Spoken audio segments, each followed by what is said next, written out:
Hi everyone, welcome back to my YouTube channel. Have you ever visited an important website on your iPhone only to forget the name later, whether it was a useful article, a login page, or a product you wanted to revisit? Safari keeps a complete record of your browsing activity. In this video, I'll show you exactly how to access Safari history in iOS 26 quickly and easily. Let's begin with the most direct method. First, open Safari on your iPhone.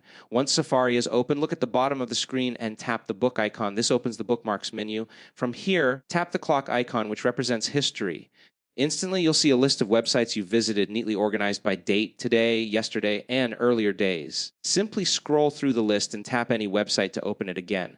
Now, if you're looking for a specific site and don't want to scroll endlessly, iOS 26 makes it even easier. Inside the history section, use the search bar at the top. Just type a keyword, website name, or topic, and Safari will filter your history in seconds. This is especially useful if you remember part of the site but not the full URL. There's also another powerful way to access Safari history through settings.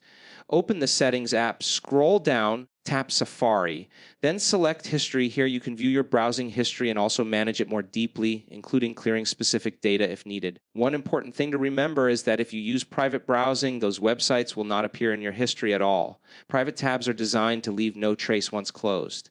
Also, if Safari is synced with iCloud, your history may appear across multiple Apple devices using the same Apple ID. And that's it. Accessing Safari history in iOS 26 is simple, fast, and incredibly useful when you need to find something you viewed before. If this video helped you, don't forget to like, subscribe, and turn on notifications for more iPhone tips and iOS updates.